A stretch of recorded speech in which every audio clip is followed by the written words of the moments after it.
ఎన్ని పూజలు చేసినా ఫలించట్లేదు అంటే మీ యొక్క జాతచక్రంలో ధనస్సు రాశి కానీ మీన రాశి కానీ పాడవడము లేదా గురుగ్రహం పాడవడం అటువంటి జరుగుతుంది.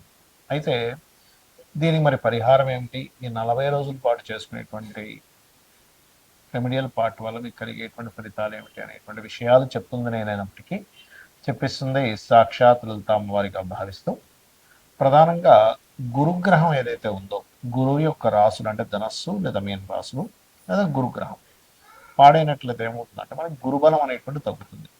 గురుబలము ఎప్పుడైతే తగ్గిందో మనం ఎన్ని పూజాది కార్యక్రమాలు చాలామంది అంటుంటారు చూసారా, అంటే నేను పలానా పూజ చేశాను, పలానా వ్రతం చేశాను, పలానా క్షేత్రానికి వెళ్ళాను, ఎంతోమంది గురువుల చుట్టూ తిరిగాను, కానీ నాకు ఎందుకో ఫలితం రావట్లేదు అంటుంది. దట్ ఈజ్ గురుబలము. మరి గురుబలం పెరగాలంటే ఏం చేయాలి? దత్తాత్రేయుడి యొక్క ఆరాధన చేయండి 40 రోజుల పాటు. దక్షిణామూర్తి స్తోత్ర పఠనం చేయండి. ముఖ్యంగా గోశాలలకు వెళ్ళి గోవులకి మీరు మన అరటికాయలు తినిపించండి. లేదు అంటే గనక పసుపు కానీ గంధము కానీ మీకు దగ్గరలో ఉండేటువంటి ఆలయంలో, శివాలయంలో లేదా అమ్మవారి ఆలయంలో ఆ దేవతా సంబంధించిన కైంకర్యం కోసమని ఇవ్వండి. మరియు దీంతో పాటు ఇది అసలు ఎందుకు వస్తుంది ఇట్లాగా అంటే పూర్వజన్మల్లో మనం మిస్గైడింగ్, ఎవరినైనా మిస్గైడ్ చేయడం వల్ల గురువు యొక్క స్థితి సరిగ్గా ఉండదు. గుర్తుపెట్టుకోండి. గురువు వక్రించి ఉండడము, గురువు పాపగ్రహాల్లో ఉండడము, లేకపోతే నీచ స్థానంలోకి వెళ్ళడము, బలహీనంగా ఉండడము గురువు జరుగుతూ ఉంటుంది. అలాంటప్పుడు మీరు ఈ జన్మలో అయినా కనీసం దాన్ని అంటే గైడింగ్, ఎవరికైనా సరే దిక్కుచోదని స్థితిలో ఉన్నారు, ఇబ్బంది పడుతున్నారు, వాళ్ళకి ఏదైనా ఒక మంచి గైడింగ్ కనుక చేస్తూ వెళ్తూ ఉంటే గురువు ఉన్నటువంటి స్థితి ఏదైతే ఉందో అది మార్పు చెందుతుంది. కానీ చాలామంది తెలియక ఏం చేస్తారంటే ఈ జన్మలో కూడా తెలియకుండా మళ్ళీ రాంగ్ స్టెప్ వేస్తూ ఉంటారు. బికాజ్ ఆఫ్ మన ప్లానెట్స్ ఏవైతే ఉన్నాయో చాలా స్పష్టంగా చాలా క్లియర్గా నువ్వు పూర్వజన్మలో చేసిన కర్మ ఇది కాబట్టే ఇక్కడ ఇది అనుభవిస్తున్నావు అని చెప్పడం జరుగుతూ ఉంటుంది. మరి ఈ 40 రోజుల పాటు అంటే 17వ తేదీ ఫిబ్రవరి నుంచి సరిగ్గా నా మండలం పాటు మీరు కనుక ఒక దీక్షలా తీసుకోగలిగితే చక్కగా ఎల్లో కలర్ వస్త్రాలు ధరించి అంటే పసుపు రంగు వస్త్రాలు ధరించి మీరు నిత్యము దక్షిణామూర్తిని లేకపోతే దత్తాత్రేయ పారాయణం లాంటివి చేయొచ్చు. లేదంటే అదంతా నాకు కుదరదు, నేను దీక్షలు అవి తీసుకోవాలనుకుంటే జనరల్గా కూడా ఉదయం సాయంత్రం చేస్తూ రెగ్యులర్గా గోశాలకు వెళ్తూ గురుగ్రహానికి సంబంధించినటువంటి ఏదైతే ఉంటాయో అంటే దత్త చరిత్ర పారాయణం కానీ దక్షిణామూర్తి పారాయణం కానీ లేకపోతే ఇవన్నీ చేస్తూ గోశాలకు వెళ్ళి గోవులకి తినిపిస్తూ గురుగ్రహం దగ్గర నేతితో దీపాన్ని వెలిగిస్తూ దీనివల్ల ఏంటంటే సంతాన అభివృద్ధి కూడా జరుగుతుంది. సంతానం ఉండి కూడా కొంతమంది వాళ్ళు ప్రయోజకులు అవ్వరు. అలాంటప్పుడు తల్లిదండ్రులకి చాలా పెయిన్ఫుల్గా ఉంటుంది. సంతానం లేకపోవడం ఒక ఎత్తైతే ఉండి కూడా ప్రయోజకులు అవ్వకపోతే అది చాలా చాలా చాలా బాధాకరమైన విషయం. కాబట్టి ఇలా ఎవరైతే చేస్తారో ఖచ్చితంగా వారికి గురువు అనుగ్రహం కలగడం వల్ల మీరు చేసే ప్రతి పూజ ఫలిస్తుంది. గుర్తుపెట్టుకోండి. అయితే ఇది ఒక్కొక్కసారి దేవతా శాపానికి కూడా గురి చేస్తుంది. ఏది గురువు స్థితి కనుక సరిగ్గా బాగాలేనప్పుడు అప్పుడు ఏం చేయాలి అంటే లలితా సహస్రనామాలో నామం ఓం హరనేత్రాగ్ని సందగ్ధ కామ సంజీవన ఔషధి నమః. ఇది రోజు 40 నిమిషాలు చేయండి. మీరు చేసే పూజాది కార్యక్రమాలు గురువు అనుగ్రహం అన్నీ కూడా కలుగుతాయి. అయితే ఇందులో ఏదైనా మనం పాటించవలసిన ఉంటాయి 40 రోజులు. దీక్షలాగా నేను తీసుకొని పలానా ఒక డ్రెస్ కోడ్ పెట్టుకొని ఒక చక్కగా ఒక మాలలాగా వేసుకొని నేను చేస్తాను అంటే మాత్రం ఖచ్చితంగా ఇంక ఈ 40 రోజులు కూడా ఇటువంటి మాంసము అనేటువంటిది ముట్టుకోకూడదు. గుర్తుపెట్టుకోండి. 40 రోజులు దీక్షలా తీసుకుంటారు అనుకుంటే కనుక. అలాగే నేల మీద నిద్రపోవడం అనేటువంటిది చేయాలి. జీవిత భాగస్వామితో కాస్త దూరంగా ఉంటూ బ్రహ్మచర్యాన్ని పాటించాలి. గుర్తుపెట్టుకోండి. లేదంటే నేను జనరల్గా చేసుకుంటాను అలాగే ఎటువంటి డ్రెస్సు అంటే దీక్ష తీసుకున్నప్పుడు మా అయ్యప్ప స్వామి దీక్ష తీసుకున్నప్పుడు ఏదైతే పాటిస్తామో అటువంటివి ఏమీ నేను తీసుకోదలుచుకోలేదు, నాకు చాలా ప్రాబ్లమ్స్ ఉంటాయి అని అనుకునేటువంటి వారు జనరల్గా ఇది పాటించవచ్చు.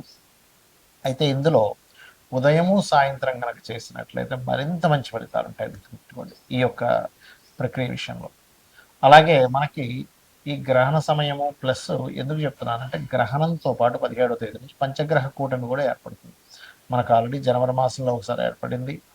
ఆ రోజు అమావాస్య నాడు మనం హోమం కూడా అందరికీ ఫ్రీగా చేయించాం, ఆ రోజు ప్రకటించాం.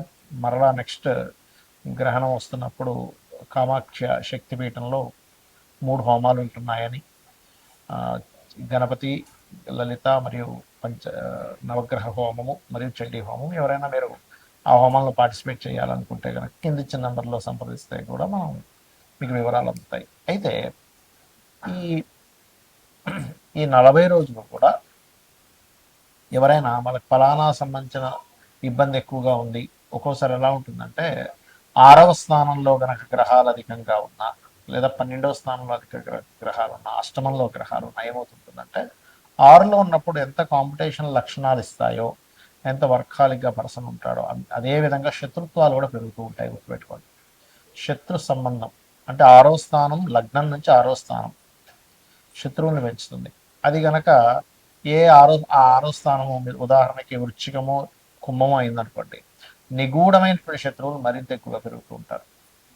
కాబట్టి ఆ నిగూఢమైనటువంటి శత్రువులు పెరగకుండా ఉండాలి అని అంటే మీరు చేయవలసింది ఏమిటంటే ఈ 40 రోజుల పాటు కూడా మీ 6వ అధిపతి ఎవరు, ఈ 6వ స్థానానికి ఉండేటువంటి పోర్ట్ఫోలియో ఎక్కడి నుంచి వచ్చింది, అంటే ఏ గ్రహం ద్వారా ఈ 6వ స్థానం అనేది కనెక్ట్ అయింది అనేటువంటి చూసుకొని, ఏది బలమైన గ్రహం 6వ స్థానంలో ఉన్నటువంటిది, శత్రుత్వాన్ని ఇచ్చే గ్రహం ఏంటో తెలుసుకొని దానికి సంబంధించి దానం ఇస్తూ ఉండాలి.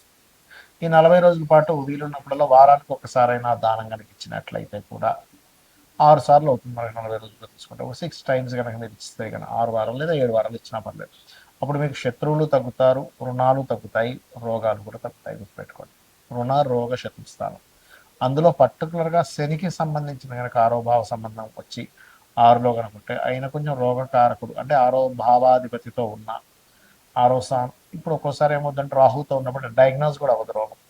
అలాంటప్పుడు మీరు రాహుకేతువులకు సంబంధించిన దీపారాధన చేయడం చేసినట్లయితే ఈ 40 రోజులు చాలా చాలా చాలా క్రూషియల్ టైం, అంటే చాలా ఇంపార్టెంట్ ఇదనమాట. గుర్తుపెట్టుకోండి. ఇక అష్టమంలో ఉన్న అష్టమంలో అధిక గ్రహాలు ఉంటే ఏమవుతుందంటే రీసెర్చ్కి చాలా బాగుంటుంది, నిగూఢమైనటువంటి విషయాలు నేర్చుకోవడం చాలా చాలా బాగుంటుంది. కానీ అన్ఎక్స్పెక్టెడ్గా లైఫ్లో ఎక్కువ సంఘటనలు జరుగుతుంటాయి. ఏమంటే సడన్గా ఉద్యోగం పోయింది, లేకపోతే ఆల్ ఆఫ్ సడన్గా మేము మారిపోవాల్సి వచ్చింది, అసలు సడన్గా యాక్సిడెంట్ అయినట్టు ఉంటారు. దానికి కారణం ఏంటంటే అష్టమంలో ఉండే గ్రహాలు.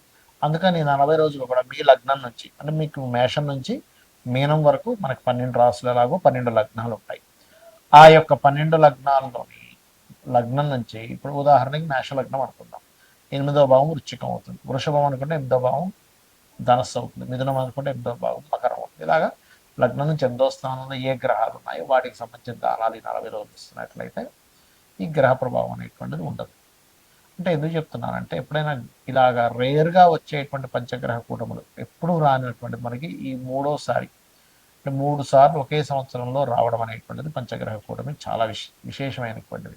దీనివల్ల మనం చూస్తూనే ఉన్నాం, బయట ఉండేటువంటి పరిస్థితులు, గొడవలు కానివ్వండి, లేకపోతే రకరకాల, అదిగాక సీక్రెట్ సైన్లో జరుగుతుంది కాబట్టి అసలు పెద్ద పెద్ద వాళ్ళందరూ కూడా కొన్ని సీక్రెట్ రిలేటెడ్ సంబంధించిన వాటిలో ఇరుక్కోవడం కూడా జరుగుతుంది. గుర్తుపెట్టుకోండి. అలాగే మరొక విషయం ఏంటంటే ఇక్కడ గమనించినట్లయితే ఈ అష్టమ స్థానంలో గ్రహాలు ఉన్నప్పుడు ఇవి చేయిస్తూ ఉంటే మీకు ఆల్ ఆఫ్ సడన్గా జరిగే కొన్ని కొన్ని ఆకస్మిక సంఘటనల నుంచి మీరు బయటపడగలుగుతారు చక్కగా. ఇక 12వ స్థానంలో గ్రహాలు ఉన్నాయి ఉదాహరణకి అధికంగా. 12వ స్థానం అంటే ఖర్చులు. చూడండి, ఒకసారి మనకు అనవసర ఖర్చులు అయిపోతుందండి అంటాం, కానీ ఇక్కడ ప్లస్ ఏమిటి, విదేశీ యోగాన్ని కూడా ఇస్తుంది. మరి 12లో అధిక గ్రహాలు ఉన్నప్పుడు మీరు 12వ స్థానంలో ఏ గ్రహాలు ఉన్నాయో వాటికి సంబంధించిన దానాలు ఇవ్వండి. ఎప్పుడూ కూడా మనకి ఖగోళంలో కొన్ని వింతలు విశేషాలు అంటూ ఉంటాం, అంటే గ్రహంతో కూడిన పంచగ్రహ కూటములు ఇలా జరుగుతున్నప్పుడు మన గ్రహాల మీద దాని ప్రభావం ఎక్కువగా పడుతూ ఉంటుంది. అలాంటప్పుడు మీ పర్సనల్ చార్ట్లో ఉండేటువంటి గ్రహాల మీద ప్రభావం తగ్గాలి అంటే ఈ 40 రోజుల్ని ఈ రకంగా మీరు వినియోగించుకోండి, ఖచ్చితంగా మీకు బాగుంటుంది. ఆ యొక్క అమ్మవారి యొక్క అనుగ్రహం కూడా మీకు పరిపూర్ణంగా కలగాలని మనస్ఫూర్తి కోరుకుంటూ శ్రీమాత్రే నమః.